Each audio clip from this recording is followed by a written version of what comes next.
les rendez-vous économiques, c'est une émission qui est produite entièrement par ses adhérents. Et puis, ce sont aussi des vidéos qu'on va retrouver sur notre web TV, lesrendez-vous-économiques.tv et sur notre chaîne YouTube. Dans l'émission, on va retrouver 6 interviews. Il va y avoir des temps d'interconnexion. C'est qu'il y aura la Punch Minute. Alors la Punch Minute, qu'est-ce que c'est? Si vous avez envie d'être inspirant, pendant 1 minute, vous pouvez parler d'un succès qui vous est arrivé. Ou alors aussi faire la promotion d'une association, d'une structure qui vous tient à cœur.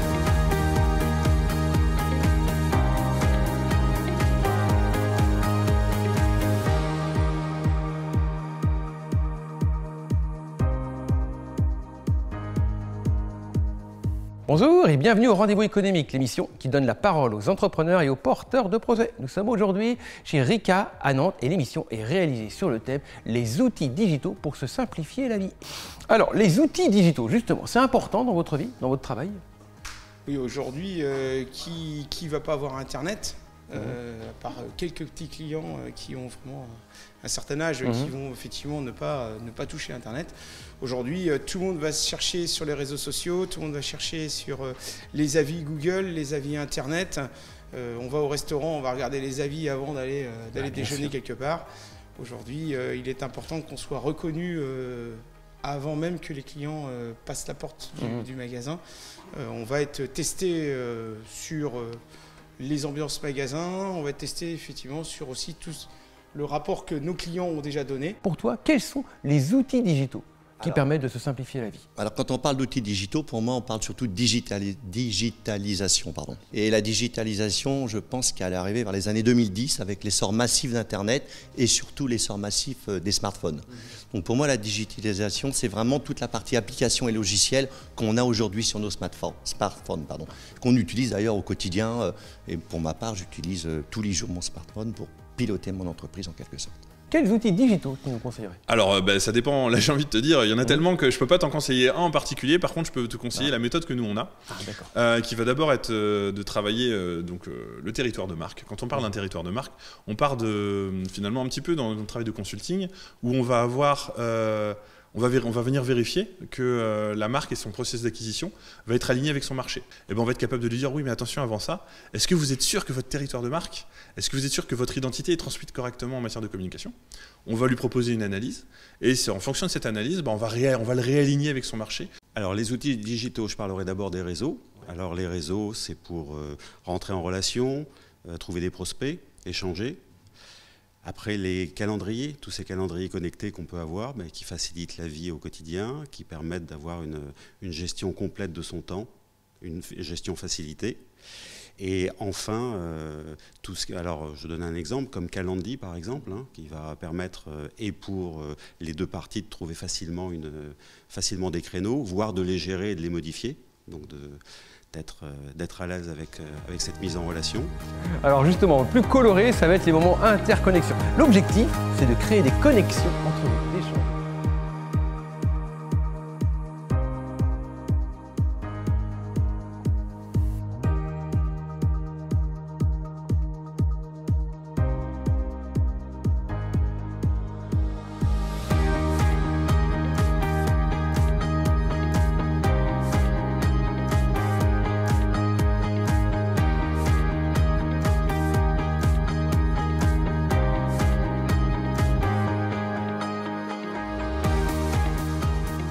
Vous avez été élu meilleure enseigne de France par le magazine Capital. Alors c'est important pour vous cette reconnaissance?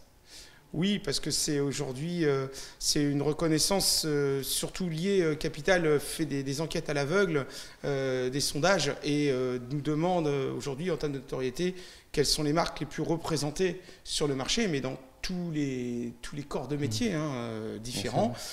Pour tout ce qui va être le chauffage, en termes de chauffagiste, Rika effectivement est encore nommé, c'est la 4e fois. Donc ça commence effectivement, ça veut dire que le travail paye. Depuis plus de 15 ans, aujourd'hui on a œuvré pour qu'on ait une bonne qualité de produits, une qualité d'accueil, de conseils, de suivi technique également pour tous nos clients. Tu as dit sur LinkedIn, dirigeant, focalisez-vous sur l'essentiel. Alors c'est quoi l'essentiel pour un dirigeant? Alors l'essentiel pour un dirigeant, particulièrement dans la propreté, en business to business, c'est tout d'abord, bien sûr, de chercher des nouveaux clients, de se développer sur des segments de clientèle qui sont inexplorés pour essayer de sortir de la logique de coût-volume. Par contre, aujourd'hui, la donne a quand même considérablement changé. C'est-à-dire que le dirigeant ne doit pas seulement trouver des nouveaux clients, mais surtout trouver les bons partenaires, les bons salariés, les bons intermédiaires pour pouvoir satisfaire ces clients. Je cherche pour mes clients des pistes de tri et de traitement de déchets qui soient spécifiques. Mais par secteur géographique. C'est-à-dire qu'en fait, aujourd'hui, lorsqu'un client qui fait de la propreté fait appel à un partenaire, alors je ne vais pas citer des grosses enseignes comme Veolia, tout ça, je veux dire, il y a des centres qui sont généralement assez éloignés, et d'un côté, on parle de développement durable, et on essaie de tout faire pour que ça fonctionne de cette façon-là, et de l'autre, on passe son temps à véhiculer des déchets avec des véhicules qui polluent, qui sont plus ou moins mal contrôlés. Et ça, à un moment, ce n'est pas acceptable. Il vaut mieux trouver un exutoire sur le déchet spécifique à un endroit donné, c'est-à-dire à proximité, avec une filière de traitement, de valorisation, exactement. Voilà. Donc moi, je travaille sur ça et je cherche des partenaires là-dessus pour aider mes clients. On parle aujourd'hui des outils digitaux et moi, je te parle d'être humain, puisque voilà. en plus, moi, je ne comprends plus. Là, oui, tu ne comprends pas, mais parce que mon slogan, moi, chez Spiti, c'est immobilièrement humain.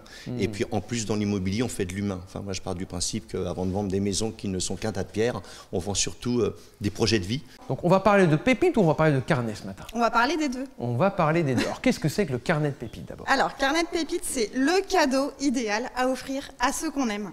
Pour un anniversaire, un mariage, un départ d'entreprise, voilà. Bref, toutes les occasions sont bonnes pour réaliser un carnet de pépites. En fait, c'est une idée que j'ai eue toute petite, je le faisais naturellement. Et est venu le confinement, hein, comme nous tous on sait ce que c'est, et j'ai réalisé un carnet de pépites pour chacune de mes grand-mères. Et quand j'ai vu la réaction qu'elles ont eue, elles étaient hyper touchées, elles le relisaient tous les soirs, et quand j'ai vu aussi que la famille était hyper contente d'y participer, je me suis dit, bah pourquoi pas.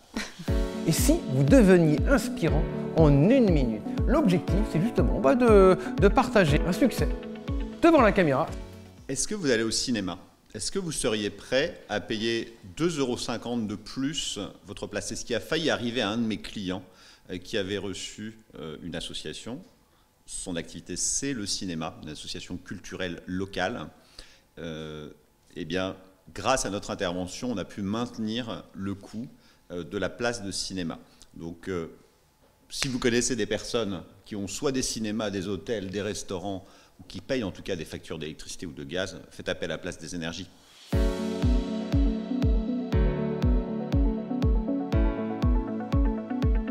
Moi, j'ai fait un post LinkedIn il y a une petite quinzaine de jours là-dessus. Et très franchement, j'ai eu beaucoup de réactions très diverses, très variées. Il y en a qui soutiennent le fait qu'il ait décidé de mettre un holà sur la modération parce que il veut un espace de grande liberté d'expression, ce qui est bien et pas bien. Et il y a ceux qui effectivement sont assez d'accord sur le fait que c'est un management un chouïa violent. Donc voilà, j'aimerais qu'on s'interroge aujourd'hui sur cet outil numérique qui est Twitter.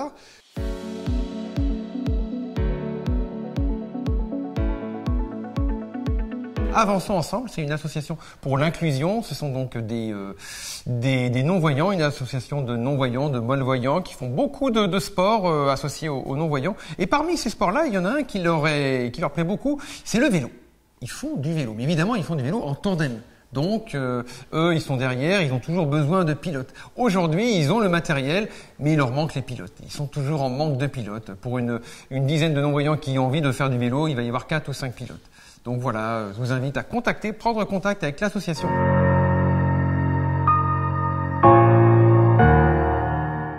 Déjà, ça commence bien, il n'y a plus de cadreur, c'est génial. C'est le problème quand on interviewe le cadreur, c'est qu'il n'y a plus de cadreur. Bonjour et bienvenue au Rendez-vous économique, l'émission qui donne la parole aux entrepreneurs, aux porteurs de projets, mais aussi à Alexandre Godard, notre monsieur cinéma d'entreprise. Bonjour Alexandre, donc on va parler de cinéma. Et puis aussi de cinéma associé au thème de l'émission qui est les outils digitaux pour se simplifier la vie. Alors quel film va nous simplifier la vie? Je ne sais pas un film qui simplifie la vie, par contre un film sur le thème du numérique. Il y a Tron, Mais on ne va pas parler de Tron 1, on va parler de Tron Legacy, la suite Tron 2, parce que quelque part, ça nous pousse à réfléchir véritablement plus à l'imbrication entre l'humain et la machine. Il y a un truc qui est d'actualité et qui tend vers cela. Non, c'est très lointain, on en est vraiment qu'au tout début. La physique quantique, c'est la superposition des états. Le fameux chat de Schrödinger dans la boîte. Tant que vous n'avez pas ouvert la boîte, vous ne savez pas s'il est vivant ou mort, parce qu'il y a un dispositif qui va le tuer à un moment ou à un autre, mais vous ne savez pas. Conclusion, dans cette expérience de pensée, le chat est vivant et mort à la fois. Superposition des états. Qu'est-ce que ça nous apporte? Ça nous apporte le fait qu'au lieu d'avoir un monde numérique qui est un monde de 0 et de 1, un état sur un bit représentant 0 ou 1, entrée, enfin ouvert, fermé, on a aujourd'hui l'informatique quantique, qui n'est plus une informatique de bits, mais de qubits, avec plusieurs états dans ce qubit, c'est-à-dire 0, 1, 0 plus 1, 0 moins 1, 0 et 1, etc., etc. Ça veut dire qu'avec l'informatique quantique, on peut réaliser des opérations, des calculs lourds en un quart d'heure, ce qui, avec notre actuelle technologie, prendrait 100 ans. Un quart d'heure au lieu de 100 ans. Je vous laisse imaginer le gain de temps. Il y a même pas de, j'ai pas de rapport de pourcentage, ça se calcule en puissance de 10, ça rentre beaucoup trop loin. Qu'est-ce qu'un bon entrepreneur? C'est peut-être un bon entrepreneur. Un entrepreneur quantique, vous pouvez mettre plusieurs états dans votre qubit, je sais pas. Mais d'accord. À vous de voir. À nous de devenir entrepreneur quantique pour pouvoir aller plus vite. Voilà. Ce qu'on pourrait faire en 100 ans, on pourrait le faire en 15 ans. C'est ça. C'est exactement ce que Tron prédisait il y a une dizaine d'années, puisqu'aujourd'hui, on a réussi à prouver les équations de Bohr, Einstein et Planck, qui sont les fondateurs de la physique quantique. On a réussi à les prouver. Elles marchent et elles prédisent l'avenir à la microseconde. Maintenant, il faut les appliquer. Elles ne sont pas encore appliquées. C'est ça. Il manque Mais plus c'est que en cours. L'application. Mais c'est en cours. C'est en cours grâce à Alexandre Godard. Merci beaucoup. Merci à vous. Merci Alexandre.